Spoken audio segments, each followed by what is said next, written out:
Donc quand nous sommes venus ici, on avait pris contact avec la mairie de Clohars-Fouesnant pour savoir s'il n'y avait pas quelque chose d'abandonné, de disponible dans le coin.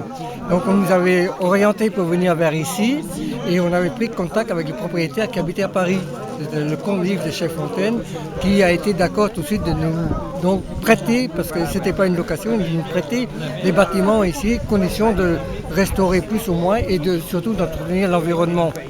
D'accord. Donc on était parti pour une période de 4 ans et tout compte fait, ça a duré plus de 30 ans quand même.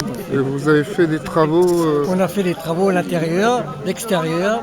L'hôpital a ensuite petit à petit mis de l'eau, l'électricité et les sanitaires, parce qu'il n'y avait rien quand nous sommes arrivés. Oui. Donc l'hôpital a investi quand même, quand ils ont vu que c'était pas en somme, c'était pas une petite lubie qu'on avait Oui. vraiment investi ici. Donc ils ont quand même fait les travaux, quoi. D'accord. Et donc après, ça a tourné. Il y avait une intervention par semaine. Donc il y avait un groupe qui venait là avec un groupe de patients et un groupe de personnel. On venait là toutes les semaines. On amenait les repas qui étaient fournis par l'hôpital. Et après on les réchauffait ici sur place. C'était des repas froids qu'on réchauffait sur place ici. D'accord. Donc, tout ça, moi j'ai pris ma retraite après. Puis d'autres ont suivi après. Et puis voilà, maintenant c'est la fermeture, quoi. Donc c'est la clôture. Ça a duré quand même 30 ans. Ça a duré 30 ans, oui. Donc c'est la clôture là maintenant, c'est pour ça qu'il y a cette fête. Et quel mot de fin voudriez-vous dire le mot de fin, c'est surtout que ça a permis quand même de sortir les malades de l'hôpital qui venaient ici, parce qu'à cette époque-là, ils passaient 24 heures sur 24 heures, 7 jours sur 7 de l'hôpital. Et donc ça leur permettait de sortir d'ici. Et beaucoup de gens qui étaient d'origine de la campagne, ils ont trouvé leur marque ensemble parce qu'il fallait. On a fait du potager, on a mis des pommes de terre, on a mis des légumes, on a débroussaillé, comme ça se faisait autrefois à la campagne, à la faucille. Donc ce sont des gens qui savaient déjà travailler, mais qui étaient plus en somme dans la réalité de ce temps-là, quoi. Donc ils ont retrouvé donc des gestes qu'ils faisaient quand ils étaient plus jeunes. Donc ça a servi.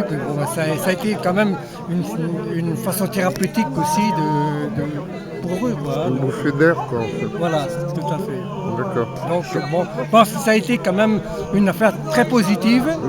Et c'est peut-être un peu dommage que ça se termine, mais toute bonne chose a une fin un jour. Donc c'est pour ça que il y a une clôture maintenant. Voilà. D'accord, je vous remercie. De rien.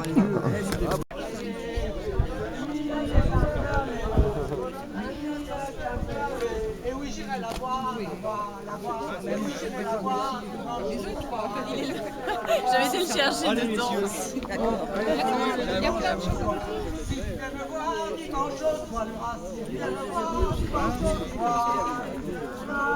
À bientôt, tu me rejoindras